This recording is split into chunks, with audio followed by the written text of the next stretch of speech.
நம்முடைய சிவைத்துவ சம்பிரதாயத்திலே பற்பல ஆச்சாரியர்கள் கொண்டாடத் தகுந்தவர்களாக இருந்தார்கள். ஒரு பரம்பரையிலே அன்வைத்த ஆச்சாரியர்கள் என்று இல்லாமல் இன்னும் பல ஆச்சாரியர்கள் பலவிதமான பெருமைகளை பெற்றவர்களாக திகழ்ந்தார். அப்படி திகழ்ந்தவர்களிலே ஒருவர் ஆச்சரியமாக இருக்கக்கூடிய ஒரு பெரிய பாக்கியவான் அவர்தான் பிள்ளை திருநறையூர் அரையர் என்று கொண்டாடும்படியான பெரிய ஆச்சரியமான பெருமையை பெற்றோர். இவர் அரையர் குடும்பத்திலே பிறந்து அரங்கனுக்கு ஆச்சரியமான கைங்கரியங்களை எல்லாம் பண்ணிக்கொண்டிருந்து அந்த அரங்கனை போலேயே இருக்கக்கூடிய சைன திருக்கோலத்திலே இருக்கக்கூடிய ஒரு அபிமான கஷேத்திரமான திருநாராயணபுரம் என்று ஒரு திவ்ய கஷேத்திரத்திலே அதே மாதிரி காவேரி கரையிலேயே திருப்பள்ளி கொண்டிருக்கும்படியான ரங்கநாத பெருமாளிடத்திலே கைங்கரியத்துக்காக போய் அந்த எம்பெருமானையே கைங்கரியம் பண்ணிட்டு இருந்து ஆச்சரியமாக அந்த எம்பெருமானுக்கு திவ்ய பிரபந்த கானத்தை இசையோடும் தாளத்தோடும் வழங்கி அந்த எம்பெருமானை பூரிக்க வைத்த மகானுபாவர் இந்த பிள்ளை திருநறையூர் அரையர். இவருடைய கைங்கரியங்களை பார்த்து இந்த எம்பெருமான் ரொம்பவும் சந்தோஷமாக இருந்தார். தற்காலம் இந்த திவ்ய கஷேத்திரமானது தொட்டியம் என்கிற ஊருக்கு அருகிலே இருக்கிறது. நமக்கு மேல்கோட்டையும் திருநாராயணபுரம் என்று கொண்டாடப்படுகிறது. அந்த வேறுபாடு தெரிவதற்காக பெரியோர்கள் என்ன பண்ணா, இந்த திருநாராயணபுரத்தை தொட்டியம் திருநாராயணபுரம் என்று கொண்டாடினார்கள். அந்த ரங்கநாதன் அவனுடைய கைங்கரியம் அப்படியே கைங்கரியம் பண்ணிக்கொண்டு வரும்படியான சமயத்திலே ஒரு கெடுதலான நேரம் ஏற்பட்டது. இந்த கெடுதலான நேரம் ஏற்படும்படியான சமயத்திலே இது எல்லாருக்கும் ஏற்படக்கூடியதுதான். கெடுதல் என்பது நமக்கு மட்டுமல்ல. ஸ்ரேயாம்சி பகுவிப்னானி பவந்தி மகதாதபி என்று சாஸ்திரங்கள் சொல்லுகிறது.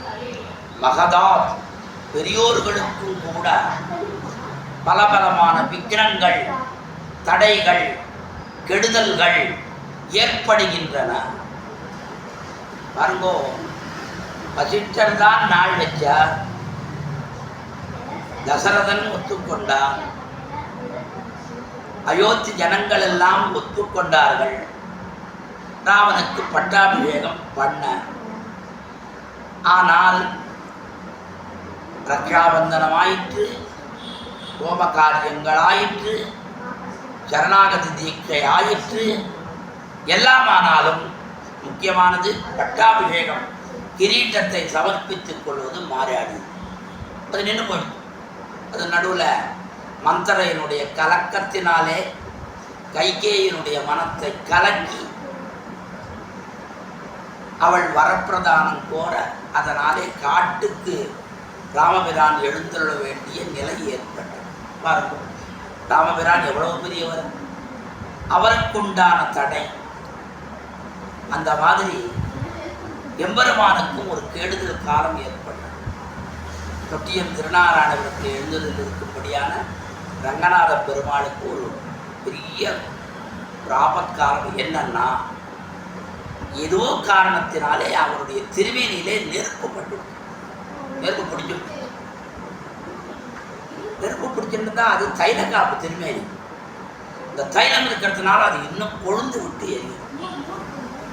பெருமானுடைய திருமேனியிலே அந்த இருக்கக்கூடிய நெருப்பை அணைக்கணும். என்ன பண்றது? நாம தான் என்ன பண்ணுவோம், தண்ணியை எடுத்து கொட்டுவோம், அதை பண்ணுவோம், இதை பண்ணுவோம், இதோ பண்ணுவோம்.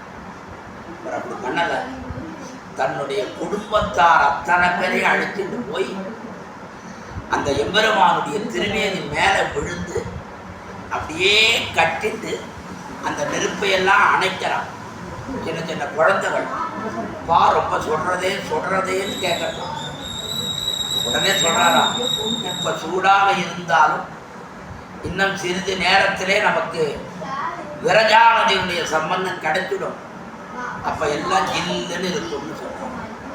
அப்படியே கட்டிட்டு இந்த குழந்தைகளும் பாரியையும் மற்றும் உண்டானவர்களும் அனைத்து பெருமாள் திருமேனியை காப்பாத்துட்டா. இவ குடும்பத்தாரோட சேர்த்து எல்லாரும் மொத்த பேரும் அந்த நெருப்பினாலே கருகி போய்விட்டார். எம்பெருமானுக்காக தன்னுடைய குடும்பத்தாரோடு சேர்ந்து தானும் உயிரையே விட்டார், உடலையே கருக்கமாக மாற்றி விட்டார். அதனால்தான் சிவஜன பூஜை திவ்ய சாஸ்திரத்திலே பிள்ளத்திறனரையூரரையர் உடம்பை உபேட்சித்தார் என்று தெரிவித்தார்.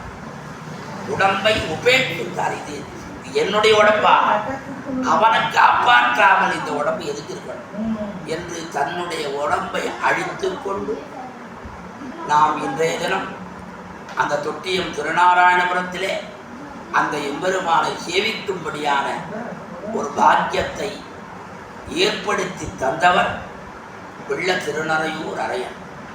அதுபோல நம் உடம்புக்காக நாம் கவலைப்படாமல் எம்பெருமானுக்கு எந்த விதமான ஆபத்தும் இல்லாமல் அவன் எப்பொழுதும் மங்களமாக இருக்க வேண்டும் என்று அடியவர்கள் எண்ண வேண்டும். எண்ணம் மட்டுமல்ல, செயலிலும் காட்ட வேண்டும். தான் அனுபவிப்பது மட்டுமல்லாமல் மற்றையோரையும் அதே வழியிலே நடக்கும்படியான பாக்கியத்தையும் ஏற்படுத்த வேண்டும் என்பதுதான் இந்த வரலாற்றினாலே நமக்கு கிடைக்கக்கூடிய அருமையான தத்துவம். ஆகையினாலே எம்பெருமானுக்காக நாம் எல்லாவற்றையும் தியாகம் செய்யலாம் என்பதை காட்டின பிள்ளை திருநறையூர் அரையர் வழியிலே நாம் எல்லோரும் சென்று எம்பெருமானை காப்பாற்றி எம்பெருமானுடைய அடியவர்களோடு கூடியிருப்போம். ஆனால் பிள்ளை திருநறையூர் அடியர் திருவடிகளே சரணம்.